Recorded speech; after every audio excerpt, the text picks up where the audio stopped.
everybody.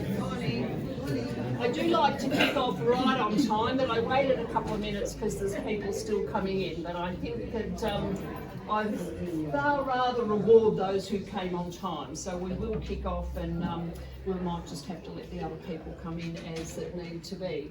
I want to start the session by acknowledging the traditional owners upon whose land we're meeting here today, pay my respects to their elders past and present, and thank them for their custodianship of the land. My name's Beth Davidson. I'm a long-term local here and have had quite a few decades of experience in the emergency services sector. But when I look around the room here today, I do not think there would be a room in probably Australia that has the expertise and the years of expertise that we have in this room with us today. So we're very, very fortunate to have people in our community who just get this stuff and who are world leaders on the emergency management stage. How lucky are we to have them in our community and to be volunteering to give up a Sunday morning and come and help us all understand and live here safer. My role here is today to just sort of facilitate this session or coordinate the session, and it's on behalf of ACN, and that's the Anglesea Community Network. So a shameless plug for ACN. Our purpose is around creating a well-informed and connected community, able to share skills and resources effectively, respectfully. And you will never see a better example of that than the people who have gathered here today to do that.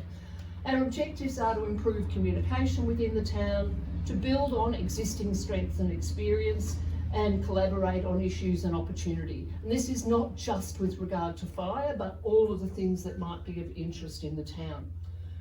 We're not frightened of having difficult conversations at ACN because we believe that our community deserves a space where a diversity of views can be explored respectfully and effectively. And and we do that absolutely objectively without bringing our own kind of views to the table, except I do declare in this instance I am passionate and have a long-term commitment to emergency management issues. With our topic today, we know that Anglesea and Areas Inlet are rated as the most fire-prone areas in the state and in fact close to Australia and the world.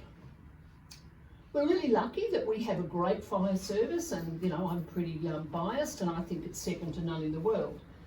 It's supported by people who know and love the area just like us, and because like us, they're residents. Well trained in fire management, both bushfires and house fires, and many of them recognise though that even with all their fire training and experience, people in our town are still vulnerable. We're often told by governments and fire agencies that those of us who choose to live here in such a high fire risk area share responsibility for our own safety. But I know from being personally involved that the fire services are well prepared for response should there be a fire. And Forest Fire Management, who Pete is here to represent today, have really prepared around our town as much as possible. And we'll go into more detail on that in the presentation.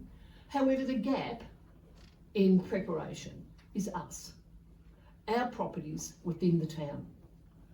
Now, we've got a real vested interest in this because we live here too. And your preparation is part of our preparation.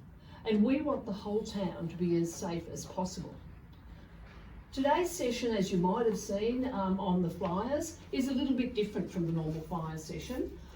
Peter Doyle, the door there, and myself, both with ACN, we were fortunate to recently attend a presentation delivered by Peter Ashton from Forest Fire Management, and we were really impressed with the information that he presented and the way it was presented, because it presents the research and data in a way that makes sense of it, that helps us to think in new ways and to look at our immediate environment with fresh eyes. And we wanted this shared with our community rather than being just an agency tool, because we actually believe that we are an intelligent, articulate community who like to be well informed, and that good information can inform action, and action is what's going to keep us all safer. Today's presentation is a bit PowerPoint heavy because data and research, how else can you kind of get it there? But I encourage you to ask questions as we go if you've got a burning issue, no pun intended. And at the end of Peter's presentation, we'll probably have a short panel session with both Jamie and Steve Cameron, wherever Steve is, here somewhere. And we've got Nick from Surf Coast Shire here as well with us. And you might remember those from previous sessions, so that there will be an opportunity at the end, if we haven't kind of weeded it through the way, to have a discussion, broader discussion with them. And we'll finish up hearing from Tony Ravel, who's the Anglesea CFA Brigade Community Safety Officer. And Tony wants to tell us about a couple of the programs that are available locally, and that's if we haven't touched on them in the sessions. Seats up here, Robin. So just to introduce Peter Ashton, who's got a lot of experience in our locality as well as in the issues of emergency management and fire safety. So Peter, I'll hand over to you to lead us through the session and ask people to welcome Peter with us today. Yeah, thanks Beth. I've been in the Otways for quite a long time, but I did live in Anglesea for 10 years. Sorry, I've just been reminded. Peter from the Surf Coast Shire has offered to and is recording today's session. So it's, facing this way, not to you, but if you don't wish any of your comments or questions to be recorded, just be mindful the session is being recorded. Sorry. We've only got two Peters, that's a Nick. Yeah. Oh, Nick. Yeah. Oh, sorry, yeah, well, I'll just, if you can't There's let a me lot. know, Peter. Got a 66% chance of getting it. So I did live in Anglesea for 10 years up on Turnell Street, so I've got, probably not to the same level as Jamie, but I've got a reasonable understanding of this direct landscape as well. But particularly worked in the Otways with Park Victoria actually for quite a long time. And in the fire space. Now, actually, before I start, so we see on the television images of fire and it's scary, big flames. I don't want you to think about that today. There's going to be a few of those pictures and videos, but I want you to think about it as the physics of fire. What's actually going on there? Don't think about it as this emotional response and be scared to it. Because what we want to do is try and peel back what's going on. And if you start to develop that understanding, the thing won't seem as scary to you. And that's what we're trying to push today. And we'll see how we go, and we'll have a bit of a discussion. If you want to ask questions along the way, feel free. There's no silly questions, because if you're thinking of someone else's, if we can't answer it, then we can get back to the group. We can do a bit of research and get back to the group. Anyway, let's fire away. I love this picture because it kind of represents what I was saying before. So we've got a painting of maybe what we could consider contemporary Australia, and then we've got a painting going back thousands of years. Now, these two groups of people have a completely different relationship with fire. And what we want to do as sort of contemporary Australians, we want to take ourselves out of this and go up to here. And these people understand fire, they work with it, they use it. And that's what we want to be. There's another one I like throwing in. I really like this photo because this is the Wye River fire back in 2015. And there's people running around in their Speedos on the beach here. So I think there's what three things could they possibly be thinking? So the first one is, what is that cloud? Some people look at that and won't even know it's a fire. In fact, I was living at Forest at the time and I took my neighbour out and I said, oh, have a look at that. And he's looking at it. Now, it wasn't as angry as that from the other side of the range. He didn't even realise it was a fire, which was completely bewildering to me. I couldn't understand it. But there are people who just they're not aware of that as a thing in the environment. The other one is, I know it's a fire, but someone will come and tell me what to do and they'll tell me when to evacuate. And I want to jump to that little statement at the bottom there. The CFA did a survey and 44% of people believe the CFA is responsible for protecting them and their house. And that, when you think about how many trucks there are and how many houses there are, that's just an unrealistic expectation. So we have to be responsible for our own sort of safety in our own houses, and Jamie will talk about this no doubt a little bit later as well. The last one is, I understand fire, I know the weather, and I'm comfortable I'm not in danger. And none of those people were in danger. The wind was blowing to the north, there was no southwest wind change forecast. They're actually quite safe. How many of them knew that? Probably not many. But we as people need to take ourselves to that third group. We need to be in that group, not the other two. Just think about where you would have been on that day and what questions you'd be asking.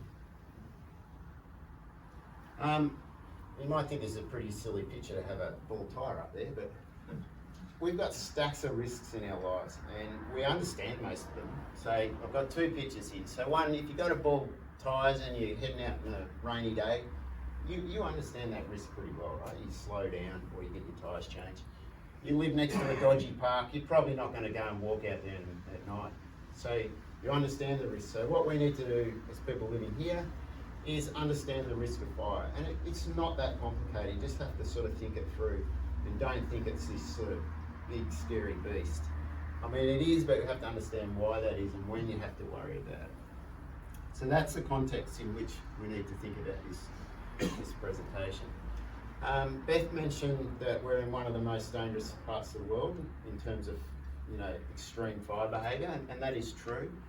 And it's the reason is that topography, we have steep topography in Victoria and we have it in the Otways here. Because we're in a temperate environment, we grow lots of vegetation which dries out in summer. We have hot summers, dry out, and we have a climate occasionally that brings drought, and that's another major factor. And then we have the local sort of weather as well. And one of those weather things, for example, is we have these days of driving hot northerlies and strong southwest wind change that are dry. We saw that in 2009, we saw it in 1983.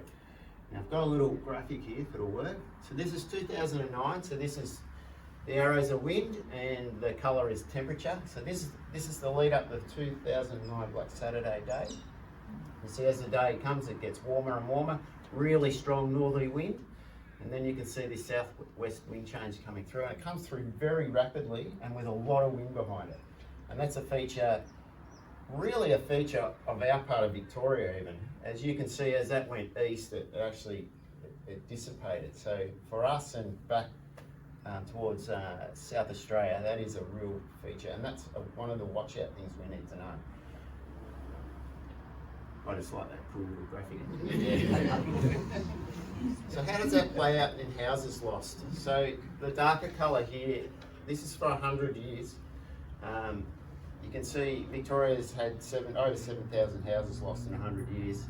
New South Wales 1,343 for Queensland. And that plays out, when you go to Queensland, they've got lots of topography, they've got lots of fuel, but they don't have the climate. So when it gets hot there, it starts to get humid. And fire doesn't like moisture, basically. It robs fire of the energy it needs to get rid of it. Something's changing though, because these square boxes is 2019. So New South Wales doubled its house loss in 1 year. Doubled it, tripled it, whatever that is. Same with Queensland. And I just whacked that box up there just recently. So Queensland's lost 40 houses already, plus 40 houses this year. So the climate or something, and maybe it's a short-term cyclical thing or it's a long-term change, but there's something happening. It's drying out in Queensland like that, the humidity part of it. House loss, it pretty much mirrors life loss as well. There's a sort of a stat about 18 houses to 1 life loss in Australia. And I put this little graphic up too, which is quite interesting. Most of that occurs outside and then some of it inside structures. So the outside one is people fleeing at the last moment, outside trying to defend their houses. There is a really good report a CSIRO did. If you are interested in these stats, you can drill down into all sorts of combinations. Quite interesting, but it's worth understanding that. But what does it all mean? There's actually, every day in summer is not a bad fire day. In fact, there's very few bad days a year. So I've got this graphic here. This was the old fire danger rating system we had a few years ago. I I attempted to cross these numbers over, but it just doesn't work with the new system. So that's the old system. The new system is a weather and fuel measurement, whereas this was just a weather one. But what it shows is the code red day, or the, what do we call it now, catastrophic, 1 in 5 years. And in fact, I don't think we've had a proper one since 2009, so that's 10 years. And then extreme, 1 a year. These are averages. Sometimes you get a little bit more, sometimes you get a bit less. So if you think most of the lives lost are severe and above, and that's about 6 days a year. So you just have to know when those days are and do your planning around them. And you have to know where you live in relation to the risk of your town, and we'll get to that. But things are changing. We have to face up to the fact that we're going to have more of these days. And now they're not going to be double or triple. It's just going to be a handful more a year. So it's still reasonable that we can still live here. We can still understand when these days occur. Steve Cameron pointed out to me, fire's one thing in a changing climate, but there's lots of other things. There's just things like extended heat waves and warm nights. They're things that humans actually struggle with, probably more so than fire, and they're things we have to face as well. We have to kind of build in little strategies for living. So this adaptation path is more than just fire. There's a bunch of things we have to think about. But they're all doable. We just have to adapt. Humans have been doing it for a long time. I really like this quote because it actually sort of hits the nail a bit harder as well. This is from David Lindemeyer, an ecologist. So they went back through the record and they found only one fire, a mega fire, a fire that's burned more than 1 million hectares in one footprint. They only found 1 in 150 years, and we've had 3 since 2000. Now, whether that's just a blip on the radar or that's what we're staring down the barrel at kind of more often going into the future.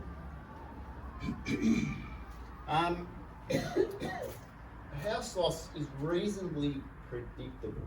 So this is CSIRO document. So they analysed 100 years of house loss, and basically there's a strong correlation with how far away you are from the scrub, basically. So of all those 7,000 houses we saw in Victoria, 80% of them burnt down within 100 metres of the forest.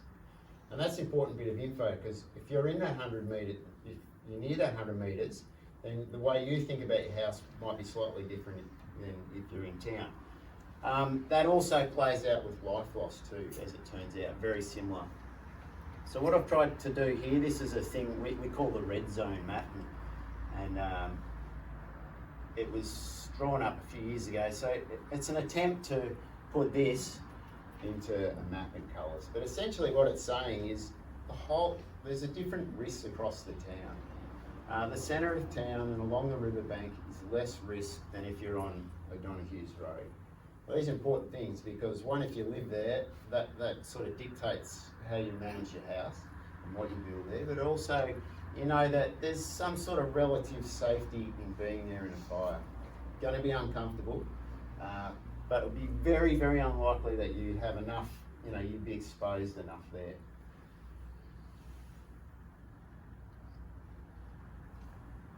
This is one that Forest Fire Management put out, and so what they do with all the burning, they try and figure out where is the best place to put these burns, and they have a computer model, and that basically burns down houses and they reconfigure. But anyway, at the end of the day, they say with all the burning out in the forest and the fuel breaks, that they can reduce the risk by about 30%. It's probably actually a little bit more in Anglesea, because Anglesea's kind of nice town because it's got hard edge between the forest and then the township. Unlike Aireys Inlet, where the forest kind of interwoves into town, so it's a little bit hard to, and you can't do burning in that area. You can't reduce the fuel. So Anglesea's is probably good as it gets, and maybe 40%. So what that's basically saying is the rest of the risk lies in town and on your properties.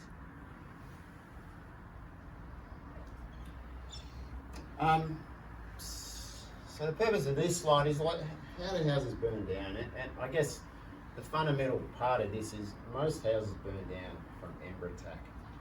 some burn down when they've got a little bit of radiation near them. So if they're near the forest, they're getting hot air and direct radiation, and they're getting embers. And then there's a group of houses that don't have as much radiation and sort of hot convective air. They just have embers landing in their gardens and on their houses.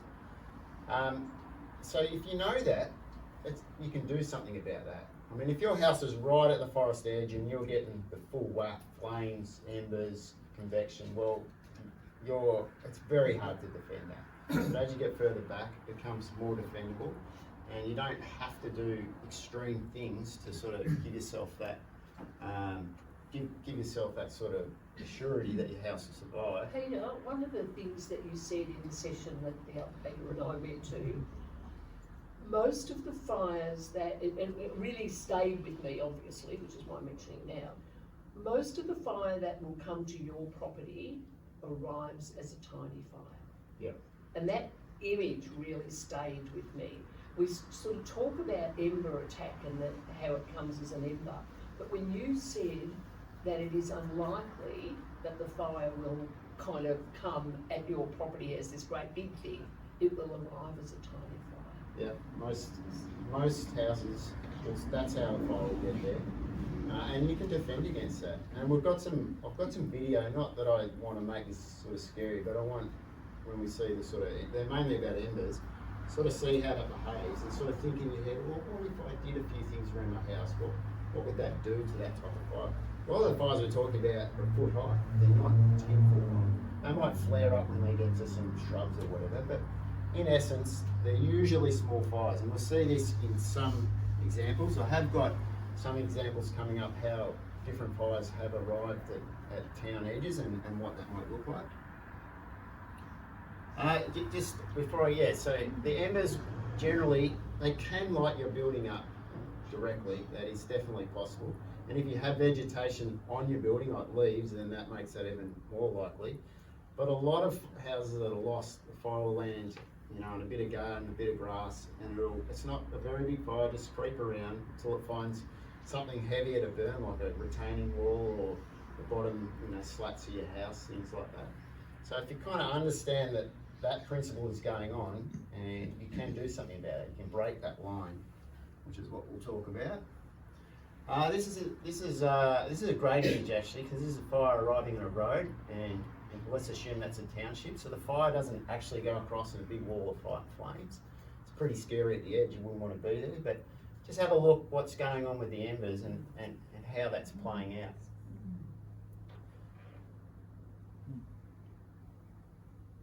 Who's holding the camera? There's actually firefighters in a truck here. I have a lycra suit on. Yeah. So also, the cameras over distort the flame because of the light, but you can see that the flame body did not carry right across the road. The road pulled it up, and it had to reorganise itself on the other side through ember attack. The other little video here will work for me. This is on Black Saturday in King Lake. This is at 3 o'clock in the afternoon. So these embers probably originated a little bit further away, so they've landed in the town. So this way you're looking at generally small fires of that high.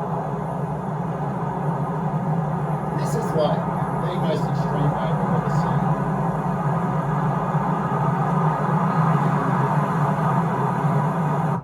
I actually put that wind sound in because the original had a whole bunch of swearing in it.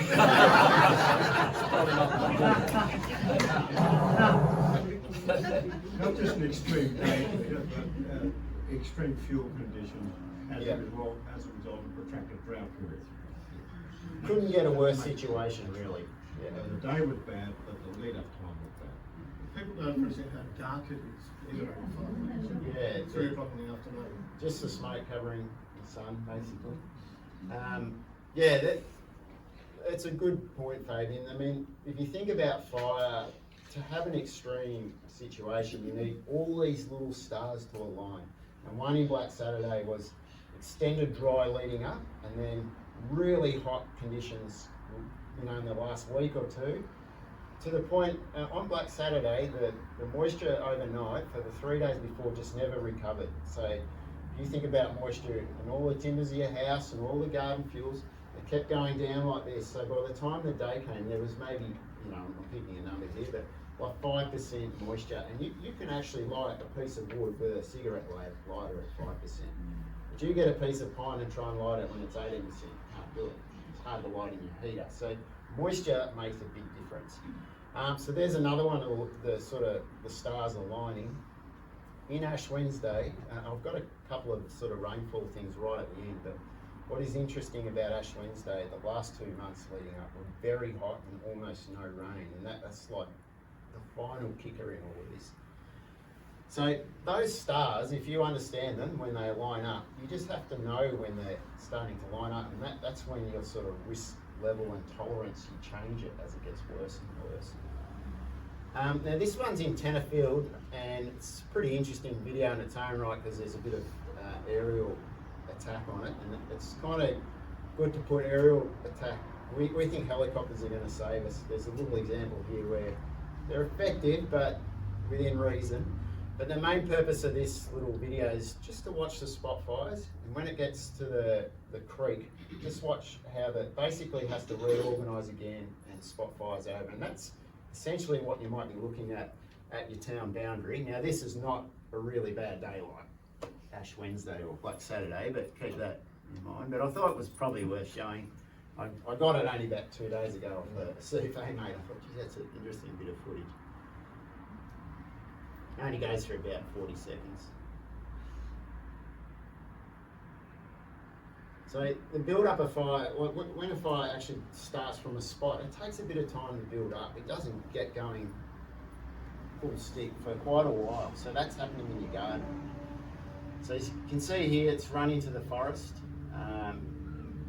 It's burning some crowns, but it hasn't burnt many of the trees. And now it has to reorganise, if you can think about it like that. And you'll see spots starting to take on the other side of the creek. And right at the end, you'll see the distance in which some of these things can spot. So the furthest in the house loss record that a house has been burned down from the edge is 700 metres, but most of it occurs right back in that first 30 metres, actually 50 metres. Sorry, Peter, you said that wasn't very fire day today. Any idea of what the wind was doing in that day, just to give people an idea of how easy it spots? So there's the end. It's a good question. I don't know. I'd be guessing it's probably 30k an hour wind, something like that. Columns just drifting up Yeah, anywhere, it's so. The column's not lying flat, so it's got 50 plus. Yeah, like 50, and then after the wind change in Ash Wednesday, there was 70 mile an hour. I think that's nearly the end of that. Right, so I've got some sort of examples of some fires that have come into town. So this is Wye River, which we'd be familiar with. This is an interesting fire because the fire actually ran to the coast. So the worst part of the fire was going out to sea. All those embers, all that heat was going out to sea. So then once it hit the sea, it was called what we call a flanking fire. So it was the side of the fire marching along with it, with a little bit of upper sort of northerly wind help. And it sort of came into Wye River and Separation Creek, not as a fronting fire, but the side of fire, which is way less intense. But there's lots of topography there, and the fire would do little runs up the hill, and then embers. Most embers will go with the wind, but some will fall out of the side of the column. And it's probably what was happening here. You can see the hot spots there. They're ember fires. So there's not a huge. It's not like an ember storm here. It's a small number of embers that took in the town, but the town has a lot of fuel through it, like because it's steep. People like living in that sort of semi bushland environment, that it was able just to move through the whole town unimpeded. So here's an example. This is a Bell 40 house. You can see steel construction. That's a composite wood product, modwood, I think they call it. But this is bad design. Like having a garden right near that. If that was timber, that house was gone. So the modwood actually burnt, but as the garden burned out, the heat came off and it self-extinguished. Here's an example of a house that didn't burn, but it's got fuel right up against the boards at the bottom. Now, a really small fire would creep through that mulch. I mean, mulch doesn't burn that well. You might have a fire 3 or 4 inches high, but that's enough that it gets to the bottom of the board there and it'll burn that house down. So that's an example of they were lucky, but really poor practice, both of them. And so simple to change. So this is out of a study from Sydney CSIRO. How does fire get into your house? So they found in this particular fire that windows are responsible for 50%. So windows are interesting because they don't melt. What actually happens if you put heat against them, particularly if the flame's touching them, they're very brittle. They try and, the bit that's hot in the middle tries to expand and you've got cold bits of cooler glass around it and it cracks and it falls out. And then once it falls out, it doesn't take much of an ember to land on carpets and curtains and it's amazing how quickly a house will burn down once things get inside. Doors, these ones are all more so that they don't catch on fire directly from an ember. They usually, an ember will land in some sticks and twigs that's in the, sort of the valleys of your roof or in the corners of your buildings, and it doesn't take much eucalypt leaf to get a significant flame. And you don't need that there that long, particularly if you have a really dry leader, and things will ignite pretty quickly. All right. This video is pretty cool. This, I think, is in Canberra, so this is another really bad day. But just have a look how the vegetation's responding in the township. It's, I might have to just go with it. Some vegetation worse than others, like this. Spreading fire danger, caravans may as well spread fury around their homes. Reliance wasn't the only cause for concern. The team found that we literally surround our properties with potential emissions.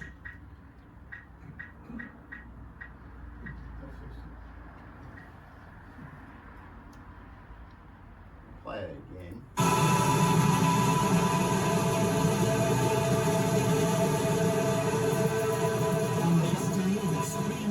See hedges, not good. There's another nice little shot here.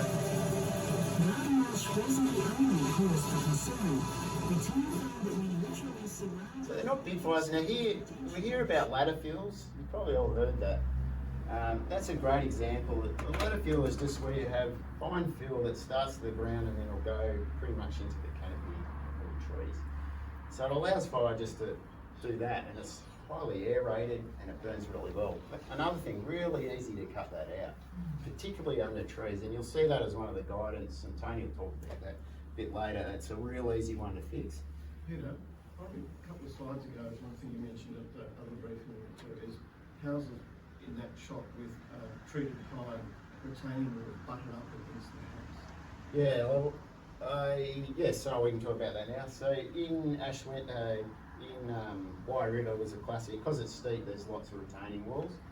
A lot of them are treated pine. So there was about 40 houses, so that's, apart from flame zone, that's the highest standard you can build. And they burnt down, and they one of them I know had treated pine retaining wall coming in right under the house. So it's all good and well to build a Bell 40 house, but then if you go and put fuel right up against it, you actually probably need a flame zone house. So treated pine, any heavy fuel, any sort of heavy things that can catch on fire need to be thought about. So treated pine retaining walls, but things like rubbish bins and doormats and furniture, we'll talk about that.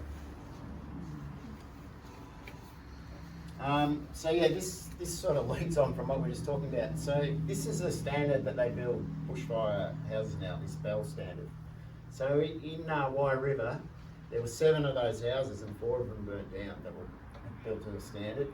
And this is the old standard before that, actually did better. It's a really small sample size, so you have to kind of read this with a little bit of caution. But to me, what it's saying is you can build, a fire-rated house, but you have to maintain your garden and you have to maintain where you store stuff. It seems like a waste to go and build that house and then not do the other things. And they're pretty easy to do, you just need to know what they are and what the key things are. This is just a reconstruction of Ash Wednesday in a fire simulator we had, but we decided to play this just because it gives an example of how a fire, this particular fire played out, but it's a great example of that southwest wind change. So let's do that. So yeah, fire starts over at Dean's Marsh. Gets going really quickly, but I mean, this is a dramatisation. It spots over towards the coast within a couple of hours, and then burns into North Lawns, sits there for a little while until the wind change comes around 6:40, and then the wind change is a really bad time because you had a fire front that was a kilometre wide, say, and then when the wind changes, now you've got one that's 15 kilometres, and there's a massive increase in sort of heat released, and that's where you get into these, we've seen these big fire columns. That's a time when those things happen. And it's also a really dangerous time in that the smoke column is here, and now when the new wind comes, it's got full access to the whole line, whereas the column will actually block a little bit of the wind on the actual base of the fire. But it looks bad, but this happened over 5 hours, right? So if you know it's happening, you can make plans, you're not going to be in the way of it. It's all about being aware. I showed this a few times now, it's quite interesting. So not only, you know, the climate's potentially changing, but the demographics of our towns have changed as well, and the tourism has changed. And that's a whole nother comment, a whole nother topic. This is Moggs Aries, and you've got Anglesea over there. So the red houses were burnt down in Ash Wednesday, the green ones survived. And this is what we've got now. So the problem's not going away. In fact, it's probably got worse in terms of kind of mass numbers, and we just need to take that into account. It's got better for these houses because these ones are now going to get more exposure. Anglesea, a little bit of infill, not quite the same, but you can see Anglesea's got those nice hard edges against it. So for, you know, CFA, Delton Parks, it's much easier to burn those blocks, and actually provides a reasonable amount of sort of risk reduction. The other thing that's happened is the nature of vegetation inside towns has changed. I mean, you talk to people here in '83, it was much more open. Part of sort of our kind of living in this place, our sense of place, has been about vegetation and trees and stuff. So we probably have to reassess that, not that we take them out, but we just reassess how that looks and how it interacts with fire. That's Aries. Oh, sorry, that's still the next frame. This is the one I was on after. So that's 1979 in Aries, and that's it in 2022. So you can see there's not only more houses, there's lots of vegetation with that as well. This is road night. The rest of Anglesea, there wasn't much visible change that I could see. So it looks bad, but we don't know what that vegetation is. I mean, if that's sort of planted out well and maintained well, then it may actually be a benefit. The other thing that we've got to contend with now is we're building houses much closer together, and one house will burn another one down. That's quite a feature of lots of bushfires we've seen around the world. So in 1983, in Aries Inlet, the average distance apart was 16 metres. As you can see today, it's 6. And there's a sort of rule of thumb that Justin Littig from the CSIRO came up with at Wye River, that he didn't think that houses more than 12 metres apart could burn each other down. So, bit of a guide. So now we've created an environment where house-to-house fire is going to be more prevalent, and we need to probably bring that up in our thinking as well. Don't have to read any of this, but there is a body of research into vegetation around houses and what leads them to burn down. So the first paper talks around, you know, people with vegetation were twice as likely, it was clearing vegetation around houses. Anyway, what he's saying is, yeah, the vegetation around houses is direct link to loss. But then in another article, they say, well, that's right, but it's the type of vegetation and where you place it is important. So there is a kind of glimmer of hope. We don't have to live in a concrete jungle. This is another town now. So this is Malakuta in 2020. This is an interesting one as well, because it's not, even though it was a bad day, you can see lots of the crown still intact there. So the fire wasn't like it was in Ash Wednesday coming into Aries Inlet. the feature of this fire is probably a mass short distance spotting event. And you can see it's gone into Malakuta, it hasn't burnt trees, none of them are even scorched. So it's got onto either the house directly or bits of garden around it. Hasn't spread that far, and you can see the row houses at the back. So it's probably a feature of stringy bark forests, which is we have here. You get lots of mass short distance spotting. There's not that much topography there, it's reasonably flat. So trees, it's a sort of double-edged sword. The crowns can actually catch embers, and they can actually prevent a fair bit of radiation hitting your building. Here, the bottom is an extreme example. You can look this up online. That's a mulberry tree that the person decided they would keep watering in the drought. And when you look at the photo of the backyard, it sort of covers the whole back of the house. And they were a bit lucky, the fire must have come in from that side, but you can almost guarantee that tree has saved that house in this particular example. And deciduous trees are pretty good like that because they're generally full of moisture, and it would take a lot to get a deciduous tree's canopy to light up. This is a bit closer to home, so we've got Anglesea in 83 and King Lakes. The reason I put this is examples of kind of surface fire now. Not only embers, but you've got surface fire running through the town. Only in a small section. And now in 83 in Anglesea, that was probably more sort of natural scrub in those houses are more connected than it is today. So that's probably not as bad today as that. But what we want to do is try and break that line, so it's very hard for fire to spread continuously as a kind of front through the town. But you can see in all that, like this is an extremely intense fire that's come up the hill here. This house has survived. So right there, what did they do that sort of allowed that to happen? Element of luck, but I'll bet you there'll be physical things that we could look at and would tell us why that happened. Marysville. So that was a disaster, like 70% of the houses. So what happened in Marysville? It wasn't a wall of fire coming through Marysville. You can see again all the trees, canopies intact. And Marysville, and you all probably have been there, sits in a valley. There's a lot of topography around it, like big mountains, 1,000-metre high mountains. So fire roars up the mountain, big column, gets to the top, runs out of energy, and unfortunately Marysville is right in the spot where it decides to drop the embers. Dropped a big dump of embers on the town. That's less likely to happen here. We don't have the topography like that right next to Anglesea. Not always the case in the Otway. So if you go back to Lorne, Lavers Hill, they have that sort of topography. But that sort of mass ember dump is probably way less likely here. We're probably more likely to see short distance ember attack. This is a house at Wye River, so the house next door was on fire, so it wasn't the kind of bushfire. But what you can see in there's a tree. And it's actually protected one side of the house from radiant heat, and where there's no tree, it actually lit the house up. So it was hot enough that it ignited that barge board, and firefighters put that out. But if they weren't there, that house was gone. So double-edged sword, you have to think about your tree in a couple of different ways. This is a bit of modelling software that CSIRO built for us.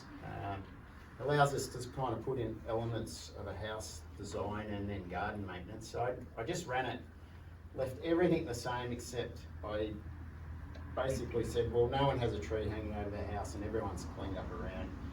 And it's only a few fires, so you have to be a bit cautious how you read into this as well. But it sort of suggests just doing those things could give you sort of an 18 to 25% kind of risk reduction. And I tell you what, there's not too many things in the risk space where we can get that by one action. Like our prescribed burns, like one prescribed burn might give you 2 or 3%, and they cost a lot of money. Whereas you can do something really cheaply around your house and give yourself a really big risk reduction. Best way to think about this, the onion ring thing. This is out of a CFA doc, but it's a really good way. This inner zone, the one right next to your house, most important. Get that right. That's the first thing. And then in the next zone out, well, you can have a few more bits of vegetation there, some trees and shrubs. You just have to know, you have to plant them in a sensitive way, or you have to maintain them. And then as you go out further, you can have a bit more vegetation. But the key, and particularly if you want to sort of do something meaningful, first off, look at that first metre around your house. What do you suggest the distances are for the inner zone and the outer zone? Well, it's a little bit, it depends a little bit. If you've got more vegetation in this zone, then you probably want a bigger one there. But let's say even a metre, that would stop fire running right through. And even though an ember might fall over that, like, it takes quite a bit of energy to get a piece of wood on fire. So a lot of time the ember just doesn't have that energy to light up. So having that fuel-free zone around your house is the best thing you can do. You know, don't have mulch and things like that there. Like, try and make them non-flammable. If you're going to have mulch, have them out here. And try to use heavy mulches so they don't all blow against your house in one foul swoop, things like that. Just a question. As far as vegetation goes, we've been using stuff. I believe that this area is going to be yellow, so slightly with fire retardant. Do you have any comment on that? Yeah, Boobiella, I looked at, when, like, the Shire will talk about using Boobiella. Yes, they're glossy leaves, there's more moisture in them, they're harder to burn. I did look at the Boobiella on the coast after Y fire, and it was very hard to find any that the crowns had burnt, like the leaves had burnt off. They had all brown, but they hadn't carried a flame. So they're probably good. Good way of testing it is just put it in your fire, see how it burns. If it takes a long time, it's probably good. I was going to say, the onion ring thing doesn't have to be as blunt as that. You can be clever, and there's good documentation out there to help you think about that. So two of those sort of things, you've got the landscaping for bushfire, that's a CFA doc, you can get that online. The other one up the top, landscaping on the Surf Coast, that's the Surf Coast Shire one in collaboration with CFA. And that will give you some sort of localised ideas, localised plants that you can put in. So I've just got a couple of examples, sort of bad things, so stacking stuff under your house, shrubs right up against, you know, decks, obviously embers, or, you know, just maintain things like that. I should mention, while I've got gas tank picture there, gas tanks were a bit of a feature of the Wye River fire. So what happens is those 40 kilo ones, they don't explode unless you tip them on their side. But so what happened is people would obviously hide them and have vegetation around them, so they get lots of heat on them, and then they would vent. And the vent can shoot out, you know, flame 10 metres long. So you have to just you have to make sure they've got a chain around them so they don't fall over. That's when they become dangerous. And try and point that vent, which is opposite to the little pipe that goes in, away from your house and away from your neighbours, if that is possible. And don't put vegetation around it, and find retaining walls, pretty easy.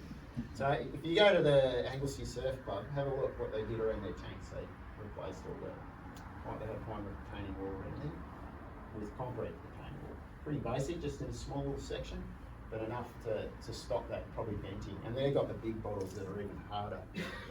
Gas bottles that exploded generally were sitting on verandas, and they were barbecue ones, and they fell to the ground on their side, and they fell into the fire, and then they exploded. But generally they won't explode if they're standing upright.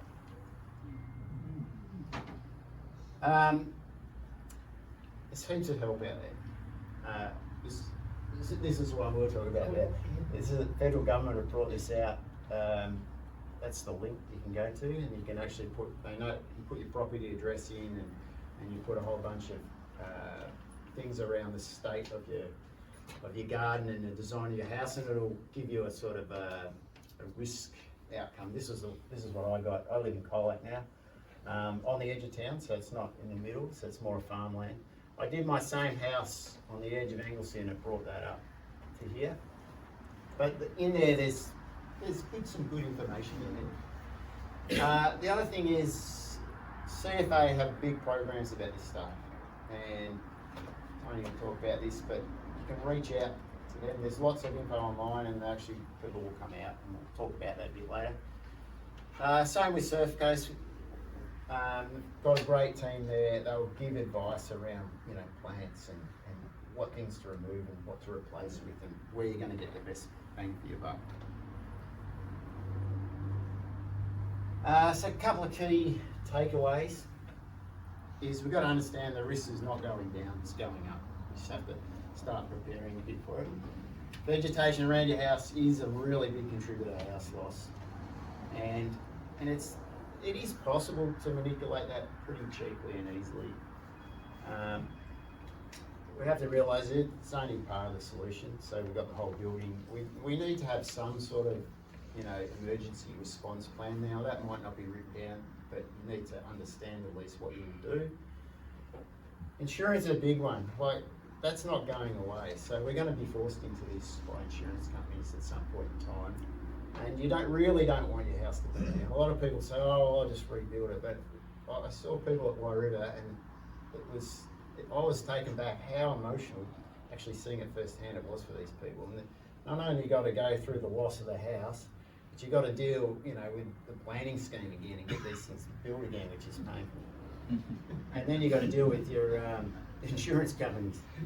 We have to just adapt. It's pretty basic, but we just have to think about it. If we think about it, we'll just make little adaptation pieces all the time. But what we don't want to do, and you see it all the time, we maladapt. We put wooden, power poles in fire-prone areas. What do we do there? We see government buildings go up. Belt is no better. But they haven't done the things that we should to make these resilient buildings. So the whole community needs to kind of lift its game. I chucked this in at the end. I thought, what are kind of 8 things you could do right now? So the first one is you can move anything that's movable that might burn your house down. Now some of these you might just move away on a bad day. Like you might move your rubbish bin somewhere else. You might take your doormat away. You might take your plastic furniture off the deck. You might move your car or caravan away from your house. But there's some things you can see, things like firewood. Make sure you've burnt it down or used it before summer. So they're easy. And then you've got the vegetation one. There's some easy wins pretty much in every garden that you can either change the plant out or remove it. And then the maintenance thing, that's easy. Just cleaning up leaves and twigs, like fine field like that burns so hot. You saw in that photo, small group of leaves, how much energy that produces. Prune trees up so they're not connected to the ground. Take that kind of risk of a tree canopy igniting. It's very low risk anyway, but if you've got shrubs under it, it will actually flame up, and that will create more heat for your house. So it's an easy win. Well, I reckon watering systems, if you can put them in around your house, keep the plants green. They're much harder to burn when they're green. The gas bottle one we talked about, and one of the key things is just break this line of continuous vegetation right to your house. That's what you should be having in your mind. Got to break that. The other thing, knowledge.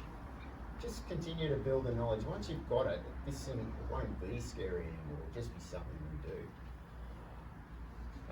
The other one, when you do make a change to your house, like you build an extension or you do a garden upgrade, that is the time because we're not all going to rush out and pull our gardens out and change it. But if you are making a change, either to your building or your garden, bring in the fire thinking. That's the time to do it. It's easy to do it then, and then it just becomes a normal thing.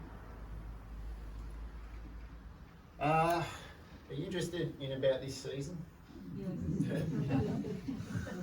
So there's a lot of media saying, we've got the positive Indian Ocean dipole and a El Nino, and historically when those two have been in those phases, we've had bad fires in Victoria. The interesting thing is we came off the back of a really wet year, which is probably reasonably unusual. So in this is a rainfall deficit for 12 months, and that is 2015, so that's the Wairriver year, 2008, so the lead up to 2009, 1983, you can see how that was really, this is 1982 actually, that was really dry right across the state. That's us now if you look at 12 months. So we're not in the same ballpark. But it's not all good news. If you look at 6 months, we've really turned the dry tap on.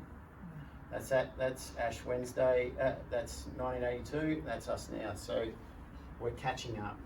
And you can see that playing out in the soil dryness. So this is Geelong here, and this is a thing called drought factor, so it tries to measure how much kind of available moisture there is. So you can see that Eastern Otways is pretty dry. Like we're probably on a trajectory, you know, similar to Ash Wednesday. The only thing is the rest of the forest to the west is not in that state. It's still quite moist. You can see that up in the soil. So it's a bit hard to kind of understand what difference that will make. I suspect we're not at the same as Ash Wednesday, but it's getting bad. We need to start thinking about it and watching it. I did, a mate of mine, Ross Gerben, he's in the CFA in Aries Inlet, so we decided we'd have a look at Aries Inlet. So what these are, they call them cumulative sum graphs. So basically you take the first month and you compare it to the average. So if it's up, you go positive, it's down, and then you add it to the next one. So you can see in 1982, the blue line, we're tracking pretty much the same as it.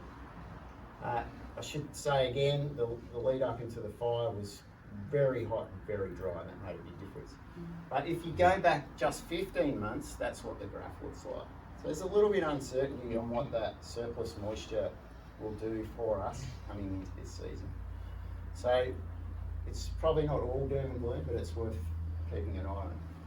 During winter, there were some very strange rainfall gauge readings from the Bureau of Meteorology on their website, which were clearly wrong. It was saying there was no rain when it had been raining heavily in areas in it. And I emailed them finally, because it's happening constantly, and they emailed back saying yes, there were problems with the rain gauge in areas, and they were getting technical experts to look at it. I don't know how they get technical experts to find out how much rain was falling, but I wondered if that has affected the statistics for areas in possibly other surrounding areas. They had some problem that lasted for quite some time. Yeah, I don't think so. I'm not going to guarantee that, but when we got the record, the actual record for those months wasn't there, so we filled it in from somewhere close by. Okay. Well, actually, Ross might have even had the measurement himself from his house. So I think that's, I'm not guaranteeing it, but I think that's pretty close. Yeah. That's all we got.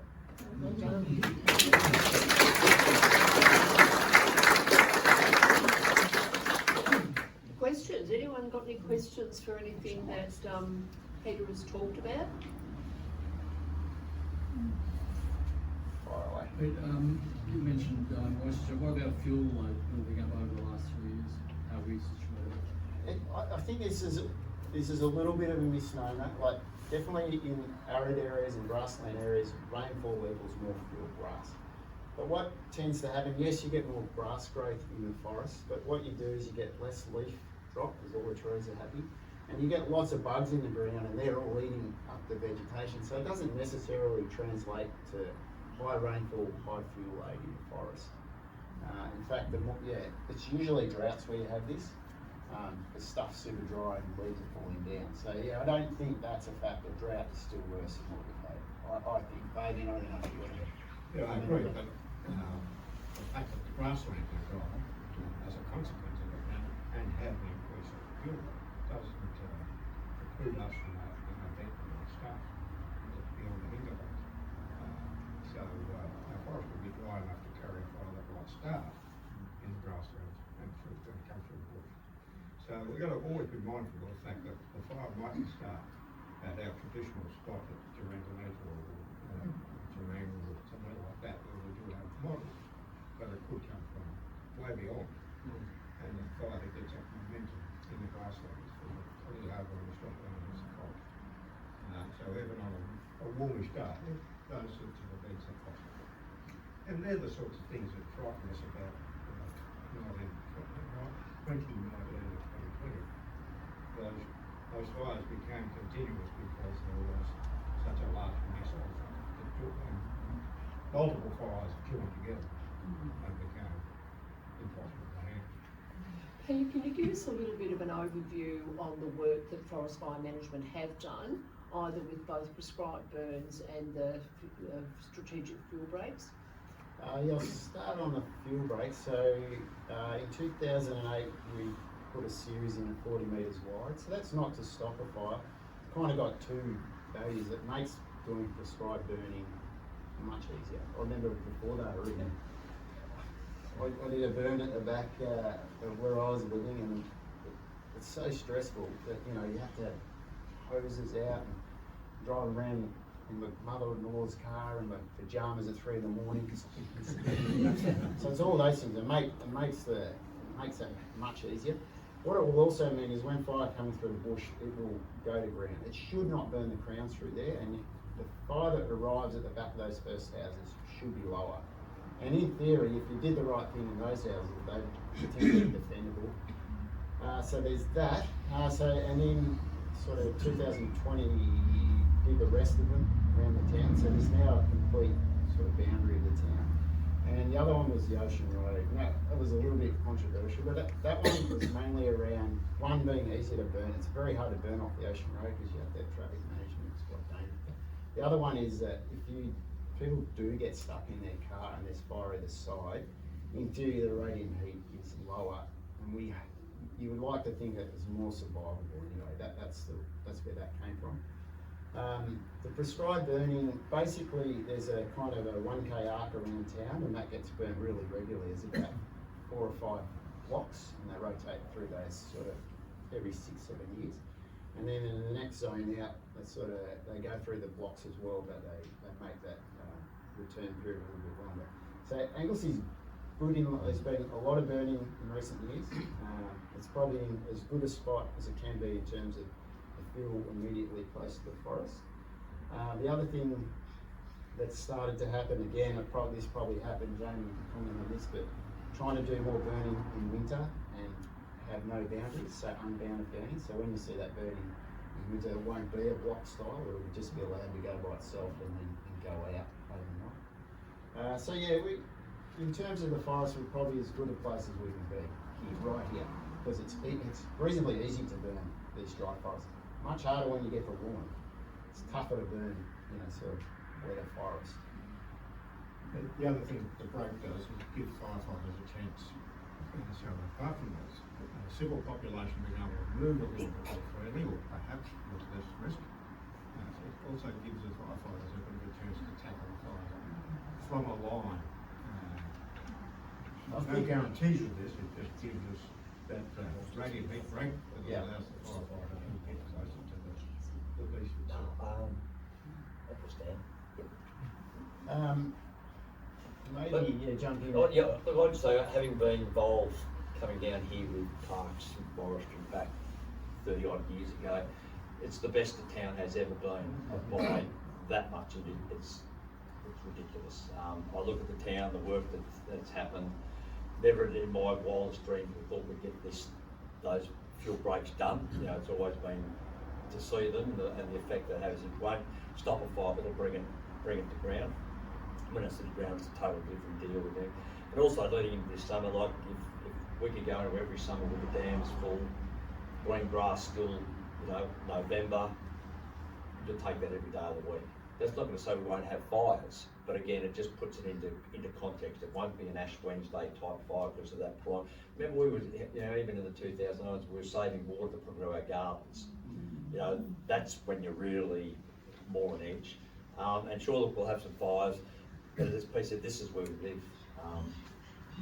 That our little role in it is just as important. But it's as I said, when you look at the stats and then you do the math, the risks and all those sort of things, it's still a great place to live. We shouldn't be living here in fear. That's right. For 7 days a year, I'd take that. yeah. So that's where it is, and again, it comes down to the planning. Preparation. This is what this is about here. The preparation to set yourself up in the best possible space. That if it does start to happen, then my plan that builds into your plan. So getting real preparation done around your properties, and that just is a bit of peace of mind as well. And it just starts you in this whole mode of, okay, let's start getting things done. So I'm a shocker with my house preparation. I look at it, seems so daunting. You go, oh my God, where's it end? I've got gutter guards on, I've got that and that. My house has been there 30 years. To do all that I need to do, it becomes just too big. So this year, it's taken 30 years. It just take it off, and as Pete said, just do the small chunks, those 8 tips. They're doable. Don't try them next year. It won't make your house fix it as done, but it's better than it was.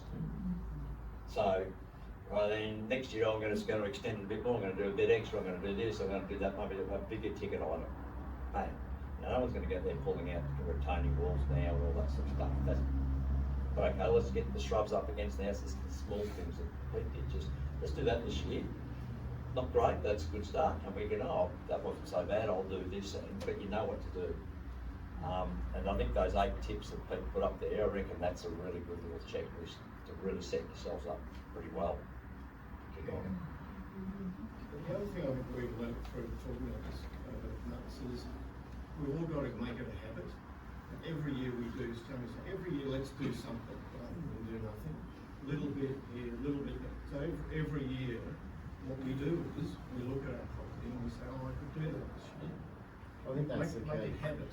Yeah, just it's adaptation, not in one day. It's over a time period. Steve, did you have anything you wanted to add? Yeah, if you like, I've been working with a whole range of communities. Do you want to come out the front, I suppose, and then we can... Oh, sorry. Getting a box. Oh, who's it?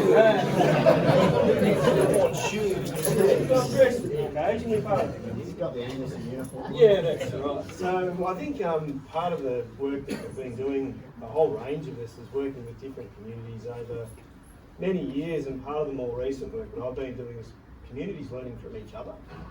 And we've got some principles that we've started to develop, and it's really about connect, learn and change. So connecting with each other like today is great. Some of the scenarios that Jamie and I have done over some years is about getting people together and connecting and immersing people in the scenario itself so that you learn to work together under a little bit of pressure and stress. But learning from each other and learning about things that Pete's put forward today is about your own home and what you can do yourself and some of those simple things and moving into those other more expensive things maybe. But then just changing your thinking and adapting and just continuing to do that, which is what Jamie is saying as well. So there's a whole range of communities thinking along those lines now. It's probably important that we start to do that too. So it's pretty simple: connect, learn and change something. Change something today. And then just keep doing that, keep maintaining that over the season. Jamie and I, we see each other nearly every day. And every day we get a bit of rain or a morning like this winter, it's cold this morning. It's another day of the fire season we don't have to worry about. And we're not fearful. Jamie's just been in Hawaii and we're talking about the community over there not living in fear. They deal with cyclones, hurricanes, volcanoes, but they don't live in fear, they just live there. And that's actually how we need to live here, is not be fearful of the types of things that Pete's talking about, but connecting with each other and talking about it, normalising it. And if you need some further advice, there's stacks of advice. The types of things that Pete had up for the designs, all those things are online, which is great. You can look at them yourself. You can always come back to the fire station here and ask questions. One of the road night groups that we had from the scenario a few years ago said, oh, can we have the fire brigade come and do some things with us following the scenario? And we said, well, why don't you book the fire station as a community resource and ask the fire brigade to be here? And they did. So the community actually invited the fire brigade to give the presentations and types of things. So you can be really proactive and sort of reverse it from a community-led perspective. So I think that's probably the key message. And some of the stuff you just say about connecting with community, I've seen some communities where it might just start working with your neighbour, and particularly if you've got an older and frail neighbour, how do we work together? Because actually if their place is cleaned up, you're going to be safer, but work together around that. And I've seen some communities, and we've talked about it here, but never sort of pushed it to make it happen, where you would have, and I think this year it's too late for us, but whether we want to do this next year, so I'm planting the seed and I'd love it to grow for next year, on how you would have, and it might be Melbourne Cup weekend, you would have the world's biggest working bee. And so you just as a town, that's the weekend, and it's not just your property, but you will be working with the neighbours, and then we might even be able to talk with the Shire around, can we, for example, do something that maybe if we're all having this incredible working bee and we all put our stuff out on the nature street, that's when the Shire would come round in the next week and take it. How would we do that? That's their living at this point. We didn't discuss that. No. But these sort lots of things by coming together and connecting. There's some great ideas that we do not have to be alone, but somebody's got to own it.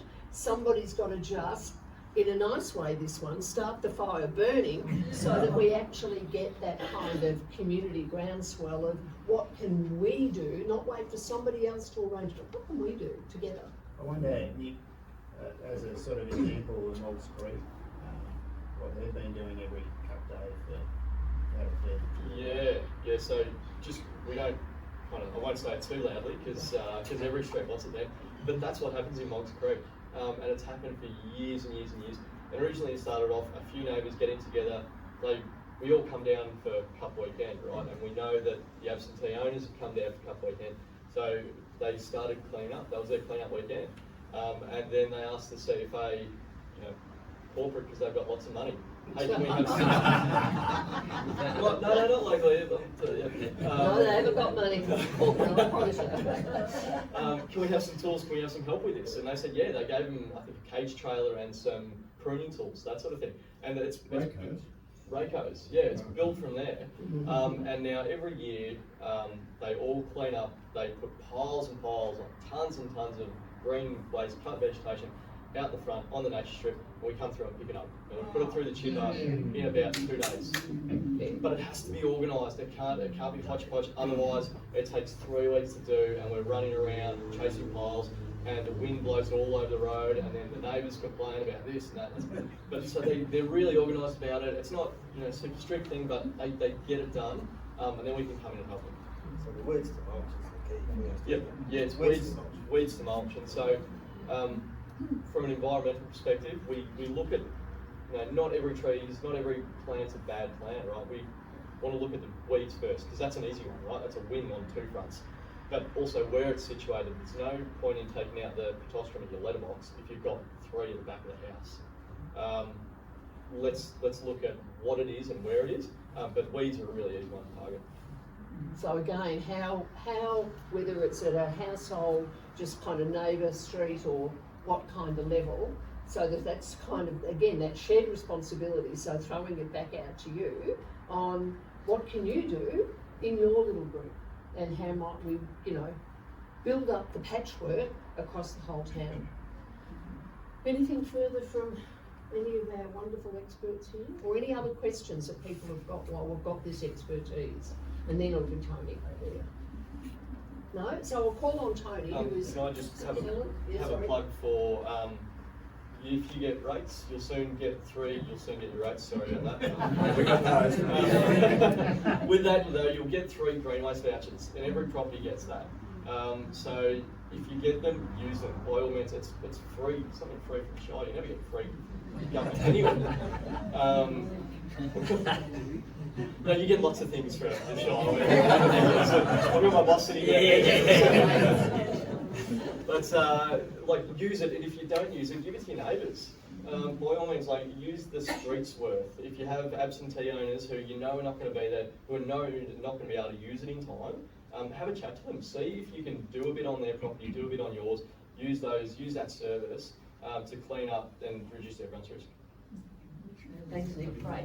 So Tony Ravel, who is, as I said, the Brigade Community Safety Officer. Every brigade, and our 1,200 odd brigades across the state, has a Community Safety Officer, and that's Tony's ours here. So yes, that's a volunteer role, but I am also involved with the CFA as part of their community education programs as well too. So split between getting paid for some things and not getting paid for others, but that's okay.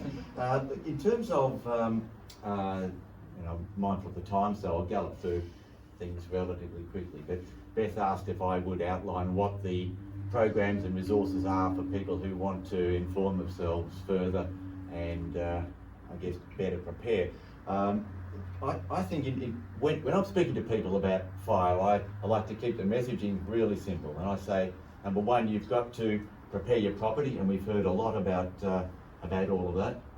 Recognising where are the embers going to fall, what are they going to do, what are they going to impact, how do I improve my probabilities of surviving this one. That's the first point. Second point is preparing yourself, and we touched very briefly on plans. Whether you whether you have a detailed written plan or whether it's something that is just thought through, think it through, recognise what you would do. Sorry, Beth, you're going to point above your head here.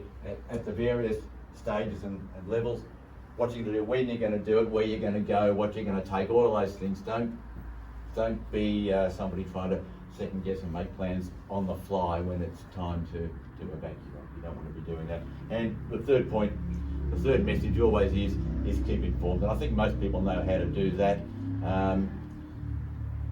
The weather forecasting is pretty good these days in terms of knowing when we've got dangerous fire conditions approaching several days ahead, and follow that, and the big emergency services app, and the emergency broadcasters, the ABC and the like. So I think most people are pretty clear on that. In terms of preparing your property and preparing yourself, these are things you need to be doing ahead of time, and there are there's a lot of information, a lot of support around.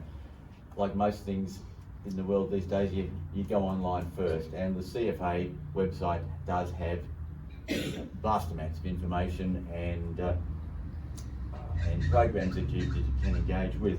There also are other education programs which, and I'll just briefly mention what some of them are. There's one referred to as bushfire safety for workers, and this is aimed at people who are working in or sending their employees into bushfire prone areas, but it's also very useful for people who might just be travelling into or through high fire risk areas, and that's it's an online interactive program, and that's quite worthwhile, and you should check that one out. There is also one referred to as Fire Safety Essentials.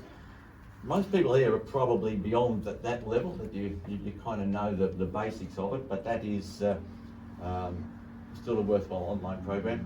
There's one that I'm involved with through the CFA, which is referred to as the PAVS, the Property Advice Visitation Service, and that's where it's basically a door knocking type program where we will help people understand and visualise what their garden's looking like, and where the embers be falling everywhere. What happens if it lands here? That's pretty safe. If it lands over here, that's not safe, and here's your structure right there, and all those sorts of things. So the PAD service is quite a useful one. There's also still a program called FireGuard, Community FireGuard going, and some of you might remember Community FireGuard from times past.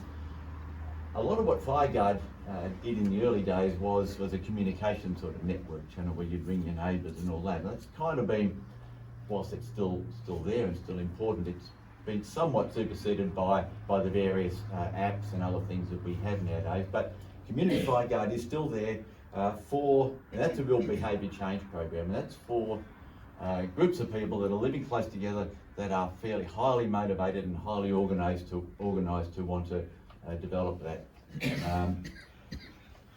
Various workshops and other things available. So what I would suggest to people here is have a look on the CFA site in the first instance, and you will gain a lot of information from that. But also, if you want to request CFA to be involved in a particular program, particular activity, step to one side with my best. There's these two email addresses. This is the CFA community programs at cfa.vic.gov.au, and the one down here is the Southwest region, which is us all the way through the west.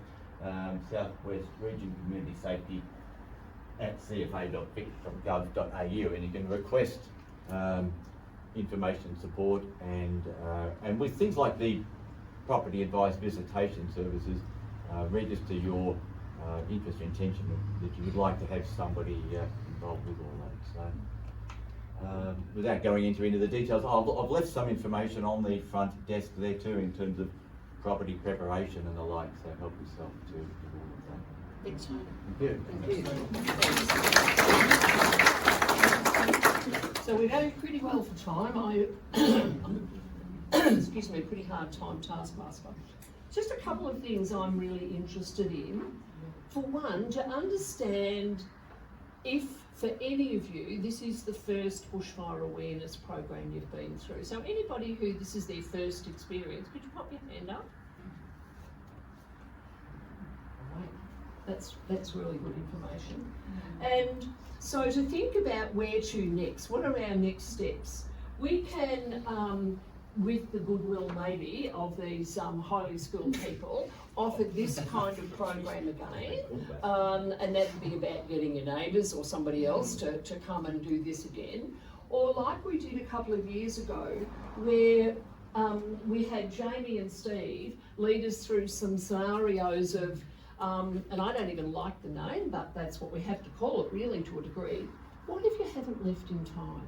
So we've moved beyond today's session, which is about preparation, into, okay, she's coming over the hill, you haven't left, what do you need to do? So that kind of scenario planning.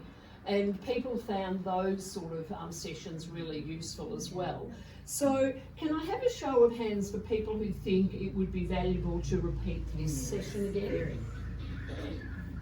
Thank you. And what about for those who might be interested in the scenario planning, you know, what the hell am I going to do when the cloud's coming over the hill? Thank you. So that gives us a fairly good indication that people are kind of keen on this sorts of stuff. So I thank you for that. I will ask you, Peter, who's got something to say. This session's been recorded, and if you all go home and say, gee, I wish I had a neighbour here, or I wish my husband could have been here, or whatever, that'll be online somewhere. We haven't we've all registered, so we can get that information to you. Yeah, and so even to look at the ACN website, I have no idea whether we could take that on the website, but at least we can provide the advice about where it is. Yeah, thanks Peter. Just another one of those for that information too. There's another great site to go into, Bushfire Resilience Incorporated. They've been going because that's different to this. Yes, so yes. They've had interviewed, done webinars with a whole bunch of experts over many years in all facets of bushfire from protection. That's a really well worth coming to get some information that's sort of done with sort of leading experts. That called lowercase Bushfire Resilience. That's what she's doing. Incorporated. Yeah, it's actually quite a good. And Jamie, there was the session that you've just done around the coast that's still online. Oh, is it? Yeah. All of those videos. Oh yeah, that's go to that one as well. Wherever that is. Yeah. Thank you everyone for coming, and before we go, I just get you to thank these people who have given us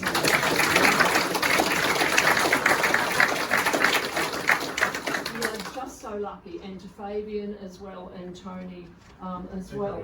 So, you know, for me, this is about how we move past that expert model. We're lucky we've got these experts here, but how do we move past that expert model where we're just passive recipients? This is about us becoming more informed, more active, more engaged. And the more that we have that happening, the safer we'll all be. And I like that because it helps me to feel safer as well. And just to leave with the thought of that kind of stuff, we've seen some pretty horrendous fires interstate in the last couple of weeks. We've got a lot of people from here who have gone to support them interstate. But I got quite upset one night when the news was on, watching this man with a much bigger fire than in the background than what you had, Pete, on your thing. And he was there saying, I didn't know whether to evacuate or not. The fire's there. I'm so confused. I don't know what to do. Should I evacuate? And I thought, oh my God, like, how are we building such a reliant community that is not resilient enough, that it's nearly dark, the colours are red, and he's saying, I didn't know whether to evacuate or not. I don't want our community to be like that. I don't want us to be like that. So how do we learn a lot more that we do not end up in that situation, that we have become so reliant on the technology, and we've all talked a lot about technology and the great things that are available, but don't forget the best technology you've got really is your ears, nose and eyes, and to use those. And don't be like this poor man who was so frightened and saying, but nobody's told me what to do. So that's one of the reasons ACN does what we do. of providing this information, because we don't want anybody in our community to be in that situation. So again, just technology, check out our website and we'll try and have the other information there. And Fabian's got some last minute Can I put in a wisdom for plug us. for the local brigade? In the last 5 or 6 years, probably progressively over time, we're losing numbers. And our age profile is getting to look a bit more like me than it should. It's a worrying thing, and it's happening in volunteerism across the board. It's not just happening with the CFA. So I ask you, if you've got friends and relations and people around you that are a younger demographic who might be able to give up some of their time, and you can talk to us about what sort of time that might be and what sort of roles that might include. But we desperately need new members and people who are active and able to do some physical work. Some of us are beyond jumping on trucks now and chasing flames around the paddock. So we are looking for more of those sort of people, and we hope that people like you would ask others about whether or not they have ever thought about joining the brigade. That will help us a lot. We've had an influx of a number of people just recently. That's a great start. We know from time in the history of the past that we might get recruits of 5 or 6 people. We might only retain 2 or 3. It is for some a lot to give up, but we will in terms of time. But you can be I'll call it part-time member. You don't have to be here with us all the time and doing every bit of training that we do. But we desperately need numbers and people. And you'll love it. Donna. Huh? Minimum age is 18. 16. 18 We is have a good. junior program, and we nurse people through processes before we put them on the back of the truck. So thank you. If anyone wants to stay around and talk to any of those people who are here, take the opportunity to have a one-on conversation, I would encourage you to do that. If anyone wants a tour of the station, I'm happy to show you the trucks and what Yep. we're about too. So we're 1 minute over, which I reckon is pretty good for time. Thank you for your